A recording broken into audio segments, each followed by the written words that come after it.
ઉમરલા ગામના મુસ્લિમ અગ્રણીનું નિધન તથા અંતિમ યાત્રામાં હિન્દુ મુસ્લિમ એકતાના દર્શન થયા। ભરૂચ જિલ્લાના ઝઘડિયા તાલુકાના ઉમરલા દુમલા વાઘપુરા ગામના મુસ્લિમ અગ્રણી સમદભાઈ શેખ ગડિયાળીનું ગતરોજ 17મી મેના રોજ અવસાન થતાં આજરોજ તેમના નિવાસસ્થાનેથી નીકળેલ તેમની અંતિમ યાત્રામાં ઉમરલા તેમજ આસપાસના ગામોથી મોટી સંખ્યામાં હિન્દુ મુસ્લિમ સમુદાયના લોકો જોડાયા હતા।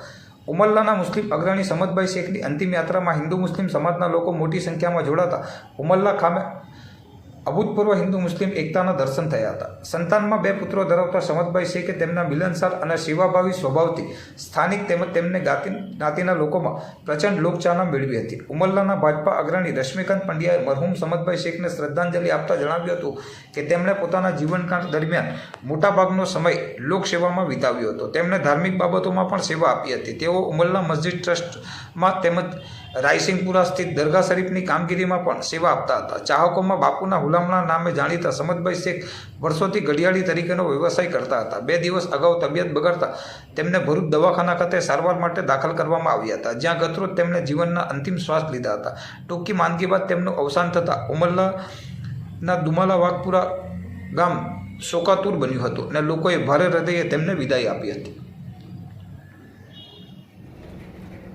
આજ રોજ ઉમરલા સમદભાઈ શેખ ઘડિયાળી એમની અંતિમ યાત્રામાં હિન્દુ મુસ્લિમ એક થઈને એકતાનું દર્શન ખરેખર સુંદર દેખાયું અને એમનો આત્મા એ સેવાકીય પ્રવૃત્તિઓમાં જ આટલા વર્ષો એમણે ગુમાવ્યા છે અને ખૂબ લોકોનો પ્રેમ મેળવ્યો છે।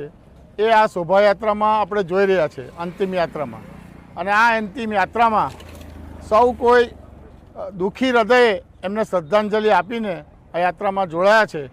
સમદભાઈ શેખ અમે રાત્રે રોજ અમારે 10 થી 11 રોજ 1 કલાક અમે વેપારી અમારું એક ઓટલા પરિષદ છે એમાં એમની બેઠક છે અને અમારું એક અંગ ગુમાવ્યું એવું અમને લાગે છે।